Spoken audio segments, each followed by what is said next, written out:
మంత్రి నిమ్మల రామానాయుడు ప్రకాశం జిల్లా దోర్నాల మండలం కొత్తూరు వద్ద పర్యటించారు. వెలిగొండ ప్రాజెక్టు టన్నెల్లో 18 కిలోమీటర్ల లోపలికి ప్రయాణించి క్లిష్టమైన లైనింగ్ పనులను మంత్రి పరిశీలించారు. స్థానిక రైతులతో కలిసి ప్రాజెక్టు పనుల పురోగతిపై ఇరిగేషన్ అధికారులు, ఏజెన్సీలతో సమీక్ష నిర్వహించారు.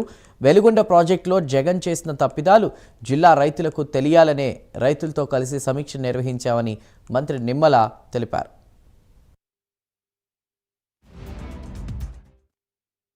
వెలిగొండ ప్రకాశం జిల్లాకు ఒక జీవనాడి, ఒక వరం.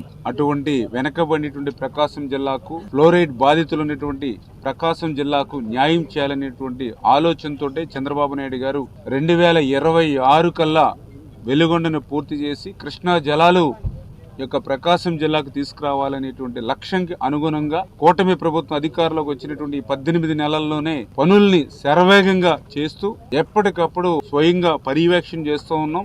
ఈ నెల రోజుల్లోనే 3 సార్లు ప్రత్యక్షంగా వెలిగొండ పనుల్ని పర్యవేక్షించామని అంటే ఈ యొక్క కూటమి ప్రభుత్వం లక్ష్యం ఏమిటనేది మీ అందరికి కూడా అర్థమవుతున్నటువంటి పరిస్థితి. ఈ వెలిగొండకు సంబంధించి క్లిష్టమైనటువంటి పనులు కూడా అన్నీ కూడా మిగిలిపోయినటువంటి పరిస్థితి. మెత్తగా వచ్చేటువంటి పనులు కొన్ని గతంలో చేసుకున్నప్పటికీ గట్టి పనులు అన్నీ కూడా ఉన్నాయి.